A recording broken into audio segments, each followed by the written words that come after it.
La lecture permet-elle d'épanouir une personne? Est-ce qu'avec la lecture d'un livre, peut-on atteindre le bien-être, le mieux-être? C'est la raison pour laquelle nous sommes reçus dans la librairie Sim, un livre pour le Grand Lac, pour parler de ce thème dans lequel nous retrouverons 3 points à savoir: la santé, l'apprentissage ainsi que le développement. Je vais vous présenter mon invité de ce jour. Mon invité de ce jour, c'est le professeur Sim Kilosho Kabale. Ainsi, avec notre invité, nous allons développer le thème « La lecture au service du bien-être ». Sans plus tarder, je veux saluer mon invité de ce jour. Bonjour professeur. Bonjour. Et sans plus tarder, je vais poser ma première question. Là, nous sommes dans le point lecture et santé. C'est vrai, nous allons dans des hôpitaux. Il est présenté, prescrit des ordonnances, mais nous remarquons la grande majorité de ceux qui vont dans les hôpitaux, la grande majorité des malades ne lisent pas la notice contenue dans le produit qu'il va prendre pour guérir d'une maladie. Comment expliquer cela? Quelle est l'importance de la lecture par rapport à la santé? Et là, je vais me tourner du côté de mon invité. Professeur Sim, comment pouvez-vous expliquer que les produits pharmaceutiques que nous prenons chaque fois, mais beaucoup d'usagers de produits pharmaceutiques ne lisent pas la notice? Est-ce que c'est un manque de culture de lecture? Oui, justement, c'est ça. Bon, je ne suis pas médecin de formation, mais j'ai une expérience de ce que nous vivons dans notre ville ou bien dans la cité. C'est que, qu'est-ce qui arrive souvent?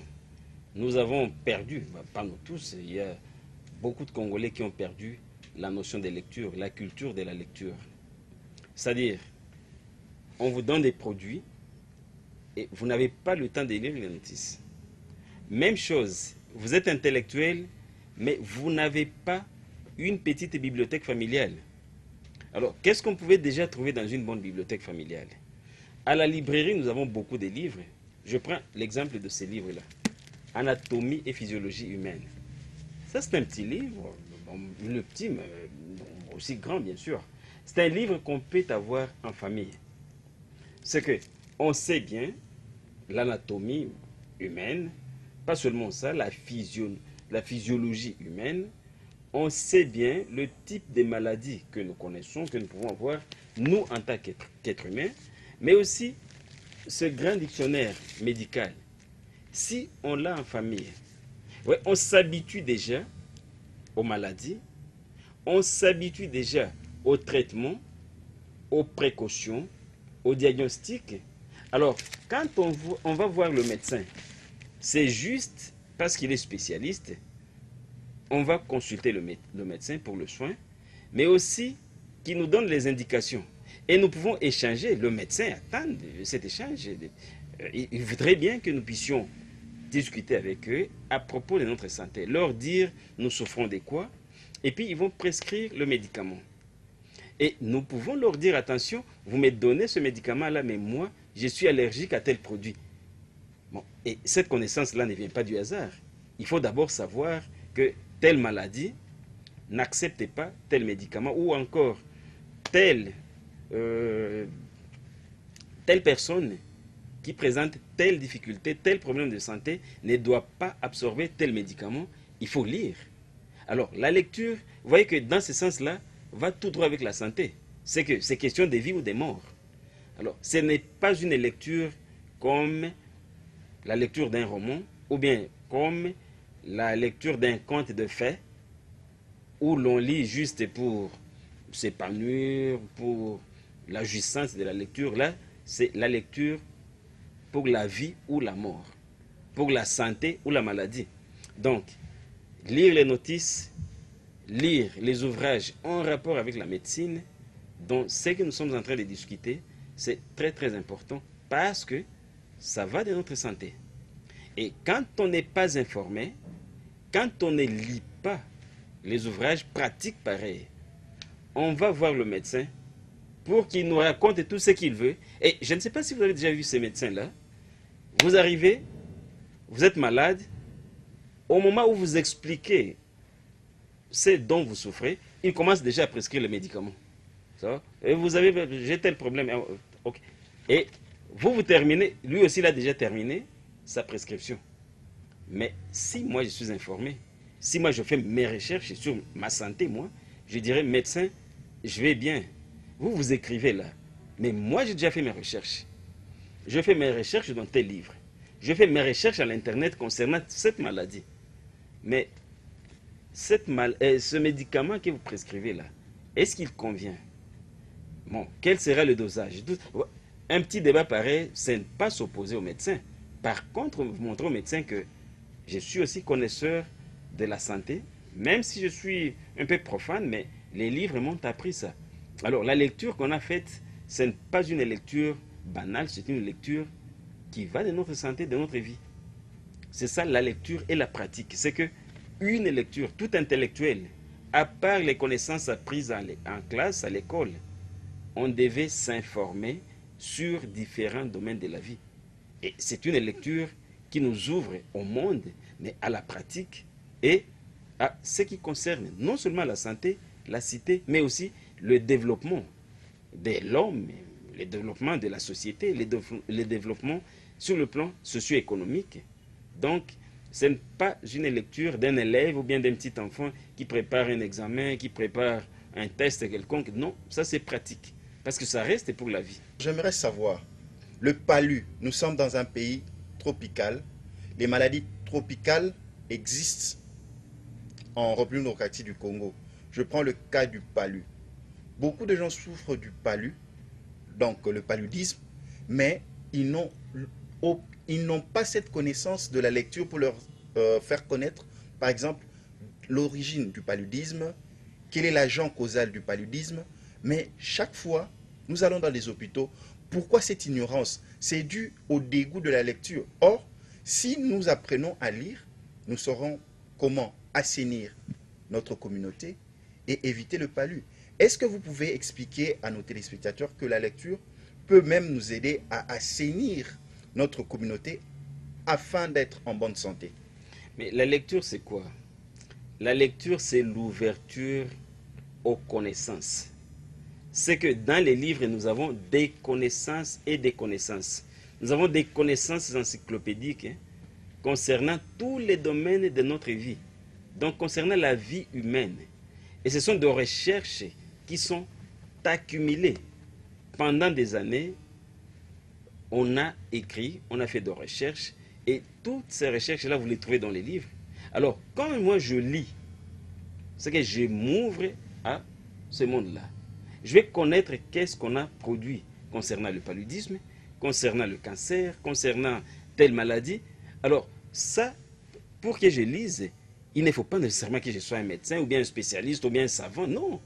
Quand j'ai cette curiosité-là, je fais la lecture. C'est une lecture qui va m'amener loin. Alors, nous devons dépasser la simple lecture, comme on appelle la lecture élémentaire. C'est qu'il y a un texte que l'enseignant a imposé, vous le lisez. Il y a un roman qu'on a, et après ça, j'ai lu. Et sinon, on risque de tomber dans le piège de ces enfants-là qui racontent, j'ai lu Zamenga. Ah, qu'est-ce que Zamenga a écrit? Zamenga avait écrit le roman qui s'appelle Mutimbe. Mais est-ce qu'il a lu? Non, parce que lui, bon, il sait bien que lire, c'est tâtonner, c'est parler de Zamenga, parler de n'importe quoi. Mais lire, c'est aller plus loin. La lecture, ce n'est pas seulement la fiction. La lecture, quelqu'un qui est cultivé, qui a déjà fait des études dans un domaine quelconque, il ne reste pas dans ce domaine, il s'informe. À propos de la sociologie, de la psychologie, de la philosophie, même des mathématiques, même de physique. C'est qu'un intellectuel, il bouge, ça va? Il touche à tout. Il saute sur des connaissances. Il veut s'informer. Qu'est-ce que les journaux ont dit au sujet de ceci? Maintenant, on parle de fièvre jaune. C'est quoi au juste? Ah, il fait des recherches. Il va voir dans les archives, il va voir dans les livres. Comment est-ce qu'on peut prévenir ça? Comment est-ce qu'on peut éviter ça? Oui, quels sont les dangers? Quelles sont les statistiques des années précédentes? Oui, c'est ça la lecture que nous voulons. C'est que nous voulons bien que les Congolais ne soient pas seulement ces Congolais-là qui lit, je ne sais pas, quand il est fatigué, il dit, allez, où est ma Bible, où est un livre, juste pour avoir un peu de sommeil. Ce n'est pas ça la lecture. C'est que nous devons lire pour la vie. Nous devons lire pour nous épanouir, pour nous ouvrir, et surtout pour accumuler, pour adopter ce qui est couché par écrit. Et c'est pourquoi même, c'est ça l'existence de la librairie. C'est que la librairie vous amène des livres qu'on a publiés dans d'autres cieux pour les lire. Ce n'est pas pour embellir la ville, ce n'est pas seulement accumuler les livres parce que nous voulons bien avoir le livre. Non, non, non, non. On amène les livres pour que les gens lisent, pour que les gens s'ouvrent au monde, pour que les gens sachent que, attention, ailleurs, on a écrit et nous devons lire, nous devons nous informer. Je suis mathématicien, je suis physicien, je suis, je ne sais pas, un professeur de français, de philosophie. Je dois savoir qu'est-ce que les chercheurs de mon domaine ont publié l'année passée, ce mois, peut-être la semaine dernière. Et c'est ça être à la page. Je revois mes notes, je revois mes expériences, mes illustrations. Et là, je peux enseigner et la matière sera nouvelle, elle sera abondante, riche. Moi-même, je serai fier. Je serai fier de présenter une matière pareille. Alors, c'est un peu ça. Donc, la lecture, qu'elle ne se limite pas aux petites notions. Fable de La Fontaine, que je peux réciter, je ne sais pas, un petit poème, un petit récit. C'est déjà bien, mais il faut aller plus loin. Comme l'a dit le professeur, il faut aller plus loin. Pour démontrer aux téléspectateurs que c'est du concret, le professeur Sim va nous présenter un ouvrage sur l'anatomie. Parce que la plupart d'entre nous ne connaissent même pas comment est constituée l'anatomie physiologique humaine. Est-ce que le professeur Sim peut nous le présenter? Ce livre, vous savez que nous le vendons seulement à 35 000. Ce livre, l'anatomie physiologie. C'est un grand livre de plus de 700 pages. Anatomie physiologie humaine. Alors, c'est quoi? C'est un livre qui vous décrit d'abord les parties du corps, à partir des cheveux jusqu'aux ongles, jusqu'aux orteils même. On vous décrit chaque partie du corps et les maladies possibles qu'on peut attraper à chaque partie du corps. Et puis, les précautions, diagnostic, traitement, soins, médicaments, doses. Vous trouvez ça dans ces livres. Moi, je n'ai pas fait la médecine, mais quand je les lis, je suis bien informé. Et là, je peux dire à quelqu'un qui a attention, toi, tu souffres de ceci, mais lis telle page et tu vas t'informer au sujet de ta maladie. Alors, pour ça, je ne dois pas aller faire des années et des années en train d'étudier la médecine pour expliquer cette petite notion. Non. Je laisse la spécialité aux médecins, mais des notions que moi, je peux acquérir. Je vais les acquérir. Je vais les acquérir. Pas seulement en médecine, non. Je prends les cas de gynécologie. Un livre comme celui-ci, votre grossesse, jour après jour, supposons que mon épouse est enceinte. Mais je peux m'informer, je peux lire, je peux savoir quelle est l'évolution de cette enceinte, de cette grossesse. Est-ce que pour ça, il faut vraiment aller déranger le gynécologue à tout moment? Non, je m'informe, je peux discuter maintenant avec le gynécologue. Bon, nous avons eu tel signe, bon, ça peut nous amener à quoi? Attention. Et là, le gynécologue sera même curieux de voir un père de famille qui s'informe, un père de famille qui est cultivé, qui connaît des notions de base. Et ça, il ne faut pas être génie, il ne faut pas être philosophe pour pénétrer des connaissances pareilles. Mais par la lecture, c'est possible. Même chose, je vous montre un autre livre, le cas de pédiatrie. Le cas de pédiatrie. Si vous pouvez un peu les présenter. Oui, mon enfant est malade. Mon enfant est malade. Il présente certains symptômes. Mais ce livre, il le présente... Ce livre est à combien? Bon, là, c'est un livre de 55 000. Hein, 55 000. Alors, ce livre-là vous présente d'abord tous les cas pédiatriques, toutes les petites maladies des enfants, mais aussi les grandes maladies. Et l'avantage, c'est que d'abord la description de la maladie, parce que le spécialiste simplifie des explications, de telle sorte que même les profanes peuvent comprendre telle maladie, telle maladie cutanée, telle maladie peut être de maux de ventre, ainsi de suite. Comment les traiter, comment le prévenir. Mais pour les lire, encore une fois, je ne dois pas porter les chapeaux de tous les médecins pour comprendre des notions pareilles. Le livre nous montre déjà ça. Alors, quand je fais une lecture pareille, ce n'est pas une lecture des spécialistes, ce n'est pas une lecture des grands professeurs, des savants du domaine, c'est une lecture d'un curieux qui veut s'informer et grâce au livre, il est là, il connaît, il maîtrise, il prend des précautions et c'est louable. La lecture au service du bien-être, le professeur est en train de l'expliquer. Lire pour avoir des connaissances et chasser les frontières ou les barrières de l'ignorance. Maintenant, nous passons au second volet, l'apprentissage. La lecture pour notre bien-être, s'ouvrir au monde. Comment apprendre, comment nous améliorer, comment connaître un travail, un métier à partir du livre. Je vais commencer d'abord avec l'analphabétisme. Comment peut-on apprendre à lire? Comment apprendre à lire? Bon, la lecture est complexe. Parce qu'à la lecture, j'apprends une des langues, j'apprends les Chiluba. Je peux apprendre la lecture de textes ou bien du Chiluba. Ça, c'est une lecture. Je peux aussi apprendre la lecture, comme nous le faisons en classe, la lecture des textes, des romans, des ouvrages. Ça s'appelle aussi lecture. Mais je maîtrise une langue quelconque, je maîtrise un domaine quelconque, je peux toujours lire. C'est aussi la lecture. Alors, je ne sais pas de quelle lecture nous allons... Celui d'apprendre un métier, par exemple la couture, oui. Par exemple fabriquer du savon. Oui, ça c'est une autre lecture. C'est-à-dire, je maîtrise la langue et je considère la langue comme un moyen d'apprentissage. C'est-à-dire, je vais devenir peut-être mécanicien, je n'ai pas fait la mécanique. Je peux devenir peut-être même chasseur ou bien menuisier, je n'ai pas fait ça. Grâce à la lecture, je peux acquérir des petites notions ou encore des notions pratiques de ces domaines. Alors, je prends un exemple simple. J'ai ce livre-là, d'aménagement des espaces verts. C'est quoi? Ça parle de jardin, ça parle de petits espaces qu'on peut aménager dans la parcelle. On vous montre comment tracer, comment planter la pelouse, des fleurs. Ou faire aussi des potagers. Des potagers.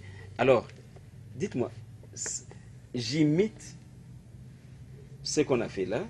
J'ai des bons exemples qu'on trouve dans les livres et j'arrange bien ma parcelle, je plante, je coupe la pelouse et vous arrivez chez moi, la parcelle est magnifique. Très très magnifique. Chez nous, on va dire non, il devient Mondele. Est-ce qu'il est devenu Mondele? Non, c'est parce que moi j'ai lu, je me suis documenté et j'ai mis ça en pratique. Ça, c'est une lecture qui est pratique, directe. Vous allez tout droit au but et vous changez certains comportements et vous changez même le paraître ou bien le paysage de votre parcelle. Ça va? Grâce à la lecture. Un autre exemple, l'élevage de chèvres. Je peux élever mes chèvres. J'ai une grande parcelle, je peux élever 3-4 chèvres. Encore, la théorie est là. Ça va? C'est une lecture pratique. Je ne lis pas un roman que je vais expliquer aux gens ou bien un petit conte que je vais... Non, là c'est pratique. Demain après-demain, je commence à vendre mes chèvres. Alors, le potager. Vous avez ce grand dictionnaire. Comment cultiver vos légumes, vos fruits, vos herbes aromatiques. Alors, ce livre-là vous donne la théorie du potager. C'est-à-dire comment planter les choux par exemple, les légumes, ce que nous appelons les bitekuteko.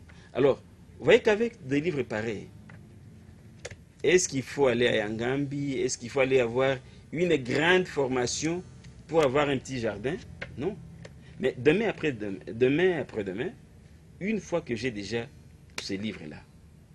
Vous me trouvez avec mon jardin, vous ne me verrez pas au marché chaque jour à acheter les légumes.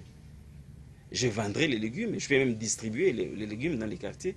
Tout ça, grâce à quoi? Grâce à la lecture. La lecture qu'on appelle la lecture pratique. Pratique. Pratique parce que je l'ai eu à partir d'un livre que j'ai eu à la librairie Livre pour les Grands Lacs.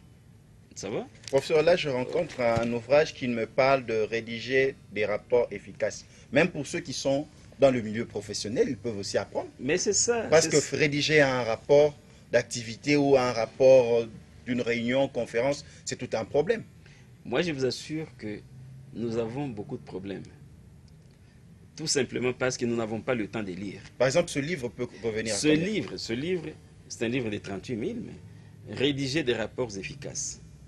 Aujourd'hui, demander à nos jeunes gens, demander même pas seulement à nos jeunes gens, demander aux gens de faire des rapports. Ça va? Vous avez fait telle activité, donne-moi seulement le rapport. Compte rendu. Le compte rendu d'une réunion, beaucoup ne le feront pas. Ce n'est pas parce qu'ils n'ont pas la bonne volonté, mais ils ne savent pas par où commencer. Or, ils peuvent apprendre en lisant. Oui, oui. Bon, vous pouvez demander à quelqu'un de donner un rapport, un compte rendu de quelque chose. Il va à l'Internet, il va voir quel est le modèle de rapport. Mais non! Dans les livres, vous avez un petit canevas. Et puis, à partir de ces canevas-là, vous pouvez facilement présenter un rapport. Efficace encore. Alors, des théories sont dans les livres. Alors, quand vous lisez des livres pareils, vous faites ce qu'on appelle la lecture pratique. Donc, une lecture qui vous amène tout droit au but précis. C'est une lecture qui est pratique. Vous gardez même, vous gardez votre savoir, votre talent. Vous avez des compétences grâce à la lecture. Ça va? Et nous pouvons varier des sujets. Nous pouvons varier. Vous voyez par exemple les champignons. Ça va? On peut cultiver les champignons et vendre les champignons. Appelant en lingala maïebo. Maïebo. On peut vendre les maïebo ici sur le marché à partir des théories qu'on trouve dans le livre. Ça, c'est tout un dictionnaire de Larousse. Comment cultiver les champignons. Beaucoup de jeunes n'ont pas du travail, beaucoup ont désœuvré, ou que le gouvernement fasse ceci. Mais le gouvernement vous met des livres là-bas. Allez acheter les livres, mettez ça en pratique. Demain après-demain, c'est vous qui allez engager les gens.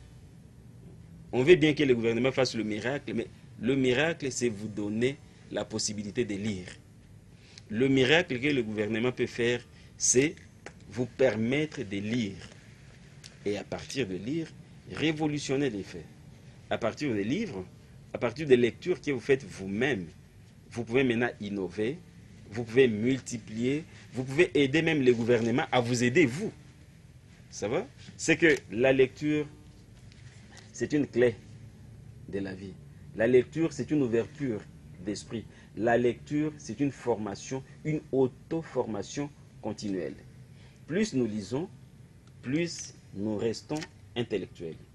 Plus nous lisons, plus nous acquérons des techniques, de mécanismes et même de pratiques de la vie. Très bien dit, professeur.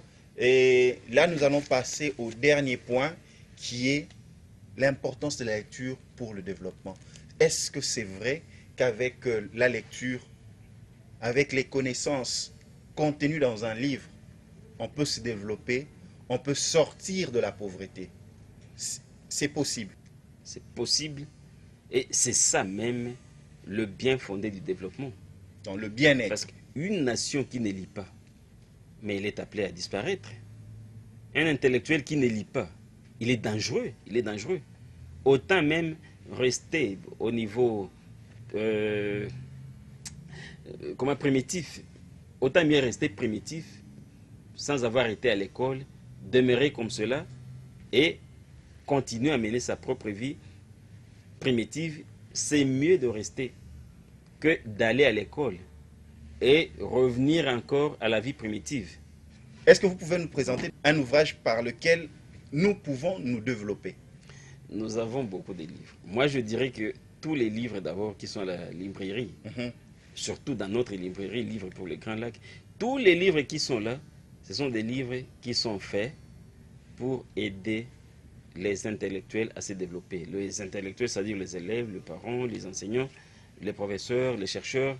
Donc, tous ces livres qui sont ici sont des livres qui peuvent nous amener au développement. Le développement, c'est quoi? Ce n'est pas la magie. Le développement, c'est le fait de produire plus, c'est le fait de changer le mode de vie, c'est le fait d'apprendre plus de techniques qui nous amènent loin. Donc, si aujourd'hui, je peux produire mécaniquement, peut-être 5, ça va, 5 vaches, je peux facilement avoir ceci ou cela, ça va, je peux avoir un petit profit avec mon expérience. Là, je ne me suis pas encore développé. Mais à partir d'un livre, à partir de théories qui existent déjà dans les livres ou bien dans les domaines bien précis, je peux multiplier ce que j'ai produisé hier, ce que je produisais avant-hier. Je peux multiplier par 10, par 100, et c'est ça le développement. Un développement économique, ce n'est pas dire que nous allons tous construire des maisons en étage, nous allons tous construire des gratte-ciel, ce n'est pas ça le développement. Le développement, c'est d'abord mental. C'est-à-dire reconnaître d'où nous venons, avec quels moyens, et voir avec le même moyen-là, comment demain après-demain, nous pouvons encore changer, nous pouvons améliorer nos conditions de vie, nous pouvons améliorer notre bien-être. C'est ça le développement. Et les développements, bon, maintenant théoriquement, il y a des livres. Il y a des livres. Que ce soit dans les business, que ce soit dans le technique, dans tous les domaines de la vie, nous avons des théories. Et je ne peux pas vous citer les titres de tous les livres que nous avons ici. Je prends au hasard les livres qui m'entourent ici. J'ai ce livre par exemple, Développement durable et émergence de l'Afrique. Ça, c'est un livre qui a été publié récemment aux éditions Grandevaux. C'est un livre qui parle du développement. Alors, durable, sur base de quoi? Là, il faut lire. C'est un livre de plus de 700 pages. Alors, j'ai même ce livre qui parle aussi presque du même aspect, vers un ordre public international. Regard sur quelques apories du discours juridique, c'est le développement, mais nous sommes dans la magistrature. Voilà. Ça va? Alors, vous prenez le livre comme celui-ci. C'est un livre d'histoire. On nous raconte l'histoire du Congo, mais d'où venons-nous? Où est-ce que nous en sommes? Demain, où est-ce que nous allons? Nous parlons de l'émergence. L'émergence, c'est le développement. Or, toute émergence passe par la lecture. Toute émergence passe par une vision panoramique de là où nous tendons. Voir qu'est-ce que les pays qu'on appelle développés, qu'est-ce que ces pays-là ont fait pour se développer. Les pays sous-développés, pourquoi ces pays-là sont sous-développés? Aujourd'hui, où est-ce que nous nous situons? Est-ce que nous sommes développés? Est-ce que nous sommes en voie de développement? Est-ce que nous sommes en voie de l'émergence, comme nous le disons? Est-ce que nous allons submerger? Voilà. Ce sont des questions qu'on se pose. Alors, toutes ces questions-là pour les intellectuels, une fois qu'on les pose, les questions sortent d'abord des livres. Ça, vous voyez l'importance maintenant de la lecture. C'est que les questions sortent des livres, les réponses doivent aussi sortir des livres. Pourquoi les livres? Parce que les livres sont édités, les livres sont écrits par des professionnels des domaines, les livres sont revus, les livres sont corrigés, les livres sont bien confectionnés, sont critiqués. Alors, une fois qu'on les critique, une fois qu'on les lise, une fois qu'on sait bien le contenu de ces livres-là, quand on se plonge dans une théorie, on est quand même sûr qu'on peut aboutir à une réalisation quelconque. Parce que ceux qui nous ont précédés, ou encore ceux qui ont expérimenté telle théorie et telle autre, ils ont réussi, nous aussi nous pouvons réussir. C'est ça l'avantage du livre. Et c'est ce que nous appelons ici la lecture pratique. Une lecture qui ne t'attende pas une lecture qui n'est pas faite au hasard. C'est une lecture avec un objectif bien déterminé. Une lecture avec un fondement, une lecture avec des orientations, avec des techniques même d'exploitation des données. Il y a des techniques, il y a des théories de lecture. C'est qu'on ne fait pas une lecture au hasard. Une lecture pour un intellectuel, c'est un moyen d'accéder aux connaissances existantes, et des connaissances qui sont universelles, pas seulement des connaissances du Congo, parce que ça serait dangereux de lire seulement les livres qu'on a produits au Congo, alors que nous avons des chercheurs partout dans tous les continents. Donc un bon chercheur, il est d'abord multinational. Il voit ce qu'on produit au pays, il voit ce qu'on a produit ailleurs, et surtout, quelles sont les retombées de certaines théories, quelles sont les productions qui existent là, voir quelles sont les conséquences, quels sont les avantages de ceci ou de cela, et encore une fois, à travers les livres. Donc pour nous, c'est d'abord les livres, encore les livres, et toujours le livre. Donc les connaissances là superflues, tel a dit ceci, on a suivi ceci, on a dit ceci, on m'a raconté ceci, ce sont des connaissances, en tout cas, qui ne sont pas conformes, qui ne sont pas bonnes pour un intellectuel. Un intellectuel stipule bien, j'ai lu ceci, j'ai trouvé ceci dans les livres, tel philosophe, tel penseur, tel écrivain, tel chercheur a dit ceci, mais tel aussi l'a contredit, mais ceci, et à partir de ceci, j'arrive à un point de vue tranchant. Très chers téléspectateurs, nous sommes très heureux parce que nous avons été édifiés sur la lecture. Et là, je vais donner un dernier mot à mon invité de ce jour et vous dire merci parce que vous nous avez suivis.